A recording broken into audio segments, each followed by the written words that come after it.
हर रोज एक नई कहानी देखने के लिए चैनल को सब्सक्राइब करें और बेल आइकन को दबाना ना भूलें। दयानंद, जो एक माँ वैष्णो का बहुत बड़ा भक्त होता है। दयानंद की जुबान पर बस माँ वैष्णो का ही नाम रहता है। वो एक ढाबे पर नौकरी करता है और उसमें ही दिन रात काम भी करता रहता है। दयानंद के परिवार में उसकी पत्नी माला होती है। एक दिन दयानंद अपनी पत्नी के पास जाता है, जहां माला ने आलू टमाटर की सब्जी और पूरी बना रखी थी। दयानंद जैसे ही खाना खाता है तो उसे काफी अच्छा लगता है और वो अपनी पत्नी से बोलता है, वाह माला, तुम बहुत ही अच्छा खाना बनाती हो। मैं भले ही ढाबे में काम करता हूँ, लेकिन खाने का असली मजा तो मुझे यहाँ आकर ही मिलता है। आप भी ना मेरी खामखाई तारीफ करते रहते हैं। अरे खामखा कहाँ तारीफ कर रहा हूँ मैं? हाँ, ये तो बिल्कुल सच ही कहा है मैंने। तुम बहुत स्वाद खाना बनाती हो। माँ वैष्णो ने तुम्हारे हाथ में जादू दिया है। तुम जो कुछ भी बनाती हो वो स्वादिष्ट ही बनता है। अच्छा चलो ठीक है, आप आराम से खाना खा लो, मैं जा रही हूँ काम पर। अगर देर से जाऊंगी तो मालकिन बहुत गुस्सा करेंगी। माला वहां से काम के लिए चली जाती है। दरअसल माला भी लोगों के घरों में साफ सफाई का, खाना बनाने का काम करती थी, लेकिन वहां के लोग अक्सर माला को परेशान करते रहते थे। ऐसे ही एक दिन जब माला काम करके जा ही रही होती है, तभी उसकी मालकिन वंदना आती है और माला से बोलती है, माला, मैं देख रही हूँ कि तू काम तो ठीक से करती नहीं है, बस तुझे जाने की जल्दी पड़ी रहती है। शर्म तो आती नहीं होगी ना तुझे, ऐसे मुफ्त की कमाई खाने में। ये क्या बोल रही है मालकिन आप? मैं मुफ्त की कमाई कहाँ खाती हूँ? मैं अच्छे से काम करती हूँ। अगर फिर भी कोई गलती हो जाती है तो मुझे माफ कर दीजिए। माफी नहीं, सही काम चाहिए। अभी तू घर नहीं जा सकती। जा पहले ठीक से पोछा मार, तभी घर जाइयो। बड़ी आई घर जाने वाली। वंदना और इसी तरह कई लोग जिनके घर माला काम करती थी, वो ऐसे ही माला को परेशान करते रहते थे, लेकिन फिर भी माला किसी की बात का बुरा न मानकर अपने काम में ध्यान देती थी। ऐसे ही एक दिन दयानंद अपने ढाबे के मालिक प्रभाशंकर के पास जाता है और बोलता है, मालिक, 1 महीने से ऊपर हो गया है और अब तक आपने मेरी तनख्वाह नहीं दी है। मुझे मेरी तनख्वाह तो दे दीजिए। अरे तू बोल तो ऐसे रहा है कि जैसे मैं तेरे कुछ पैसे लेकर भाग जाऊंगा। अरे काम ठीक नहीं चल रहा है आजकल, तू तो देख ही रहा है। जब काम ठीक ही नहीं चल रहा है तो पैसे कहाँ से आएंगे? लेकिन मैं कुछ दिनों में तेरे पैसे दे दूंगा। इसी तरह प्रभाशंकर दयानंद को उसके पैसे नहीं देता है और ऐसे 2-3 महीने निकल जाते हैं। 3 महीनों बाद भी जब पैसे नहीं देता तो फिर दयानंद अपने पैसे मांगता है और फिर से प्रभाशंकर बोलने लगता है, अरे मैं तुम्हारे आगे हाथ जोड़ रहा हूं, अभी मेरा बुरा समय चल रहा है। मैं जानता हूं कि सबको जरूरत होती है, लेकिन मैं कहीं भाग नहीं जा रहा हूं। मैं तुम्हारे पैसे जरूर दूंगा, थोड़ा तो विश्वास रखो ना मुझ पर। ठीक है, मेरा विश्वास माँ वैष्णो पर, वो सब देख रही हैं। प्रभाशंकर काफी तेज था और वो दयानंद को उसके पैसे देना भी नहीं चाहता था।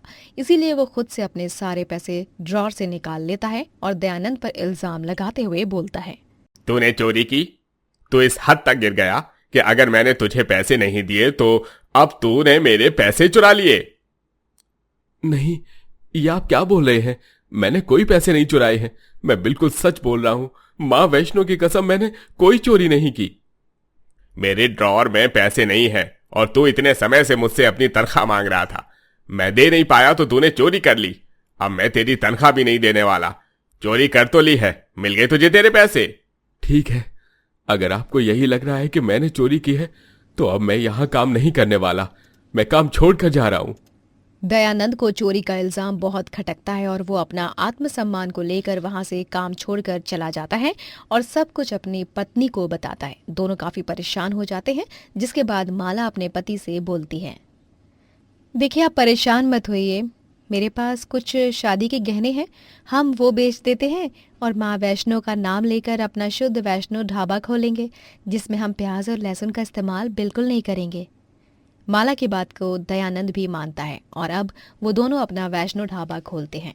माला खाना तो अच्छा बनाती ही थी, इसीलिए लोग वहां आने लगते हैं। ऐसे ही राधिका नाम की औरत आती है और उनके ढाबे का खाना खाकर बोलती है, मैं भगवान में बहुत मानती हूँ, कहीं भी बाहर खाना नहीं खाती हूँ, क्योंकि कोई कैसे बना रहा है कुछ पता नहीं, लेकिन शुद्ध वैष्णो ढाबा अब मेरे लिए कुछ अलग है। खाना बहुत अच्छा था आपका। लोगों को शुद्ध वैष्णो ढाबा का खाना पसंद आने लगा था। वहाँ लोग आते भी हैं, लेकिन प्रभाशंकर को ये भी खटकने लगता है। ये मेरे ढाबे में काम करने वाला अब अपना ढाबा खोलकर मेरे सामने अकड़ दिखा रहा है। ज्यादा दिन इसका ढाबा नहीं दिखेगा अब। प्रभाशंकर को काफी जलन होने लगती है और अब वो उन्हें बर्बाद करने की सोचने लगता है। कुछ दिनों बाद प्रभाशंकर पीछे के दरवाजे से माला की ढाबे वाली रसोई में जाता है और खाने में अंडा मिला देता है, और वही खाना माला और दयानंद लोगों को दे देते हैं। लेकिन जब उनके अपने खाने में अंडा मिलता है तो एक आदमी को बहुत गुस्सा आता है। शुद्ध वैष्णो ढाबे का नाम और खाने में अंडा? अरे भाई, तुम लोगों को शर्म नहीं आती है? लोगों की भावना के साथ खेलते हुए खाने में अंडा मिला दिया। देख रहे हो ना भाइयों, ऐसे लोगों को तो हमें अच्छे से सबक सिखाना चाहिए ताकि ये दोबारा कभी किसी के साथ ऐसा कुछ भी न कर पाए। हाँ, बिल्कुल सही कह रहे हो। इनके साथ तो ऐसा ही करना चाहिए। वहाँ के लोगों में काफी गुस्सा भर जाता है और वो सब लोग डंडा लेकर दयानंद और उसकी पत्नी को मारने के लिए आगे बढ़ते हैं। लेकिन सब लोग उन दोनों को नहीं मारते, बल्कि प्रभाशंकर को ही मारने लगते हैं। और राधिका बोलती है, तुम्हें क्या लगता है कि तुम किसी का बुरा करके तुम खुश रह सकते हो? मैंने क्या किया है? आप सब मुझे क्यों मार रहे हो? तुमने इन लोगों के खाने में अंडा मिलाया है और ये मैंने अपनी आंखों से देखा है, और यहाँ खड़े लोगों को भी मैंने सब कुछ सच सच बता दिया है, तभी तुम्हारा ये हाल हुआ है। सब लोग मिलकर प्रभाशंकर को बहुत मारते हैं और गांव से बाहर निकाल देते हैं। जिसके बाद दयानंद और उसकी बीवी माता रानी के आगे हाथ जोड़ते हैं और दयानंद बोलता है, आपने कभी भी अपना हाथ मेरे सर से नहीं हटाया। हर मुश्किल में मुझे बचाने आ ही गई हो माँ आप। आज भी जब इतनी बड़ी मुश्किल खड़ी हुई तो आप आ गईं। जय माँ वैष्णो देवी। इसी के साथ अंत में दयानंद और माला अपने शुद्ध वैष्णो ढाबा को खूब अच्छे से चलाते हैं और आगे भी तरक्की करते रहते हैं। चारू अपने छोटे बेटे गोलू और बेटी बिट्टी के साथ रहती है। हाल ही में उसके सास ससुर और पति का एक एक्सीडेंट में देहांत होता है, जिस कारण वो अकेली पड़ जाती है और उसका रो रो कर बुरा हाल हो जाता है। माँ, संभालिए अपने आप को माँ। आप ही यूं हिम्मत हार जाएंगे तो हम क्या करेंगे माँ? ये क्या से क्या हो गया? गोलू और बिट्टी के पापा, माँ जी, बाबूजी, आप सब कहाँ चले गए हमें छोड़कर? अब हमारा क्या होगा? माँ, आप यूं हिम्मत नहीं हार सकती माँ। कुछ खा लीजिए वरना आपकी तबीयत खराब हो जाएगी। नहीं बिट्टी, मुझे कुछ नहीं खाना है। जो कुछ भी हुआ है बहुत गलत हुआ है। अब मैं किसके पास जाऊंगी? कैसे संभालूंगी सब कुछ? कैसे जीऊंगी मैं? हम हैं ना माँ, आपकी ढाल बनकर हम हमेशा आपकी रक्षा करेंगे माँ। चारू रो रही होती है कि इतने में वहां पर उनके घर का मालिक आता है और कहता है, चलो, बहुत हुआ तुम लोगों का नाटक। अरे किराया नहीं दोगे तो मैं तुम लोगों को यहाँ रहने भी नहीं दूंगा। निकल जाओ यहाँ से, चलो चलो। ऐसा मत कीजिए मालिक जी, हमारी माँ आपका किराया चुका देंगी, लेकिन हमें कुछ दिनों का समय दीजिए ना। हाँ मालिक, हमारे दादा दादी और पापा को गुजरे हुए अभी तक ठीक से 15 दिन भी नहीं हुए हैं। हमारी मजबूरी को समझिए ना मालिक जी, विनती करते हैं आपसे। नहीं नहीं, मैं कुछ नहीं सुनना चाहता। मेरा किराया दे दो वरना निकल जाओ इस घर से। ऐसा मत कीजिए मालिक, रहम कीजिए हम पर। हम लाचार हैं, बेबस हैं इस समय। मैं कल ही कोई काम ढूंढूंगी और अगले महीने आपको सारा किराया दे दूंगी। हमें इस घर में रहने दीजिए मालिक। इस जान लेने वाली ठंड में हम कहाँ जाएंगे? सोचिए ना आप ही। मैंने कहा ना, मैं कुछ सोचना समझने वाला नहीं हूँ। मुझे बस अपने किराए के पैसे चाहिए, बस, जो तुम लोग नहीं दे सकते हो। अब मुझे तुमसे भी ज्यादा पैसे देने वाले किराएदार मिल चुके हैं। तुम लोगों को अभी ये घर खाली करना ही पड़ेगा, वो भी अभी इसी वक्त। मैं कुछ नहीं जानता।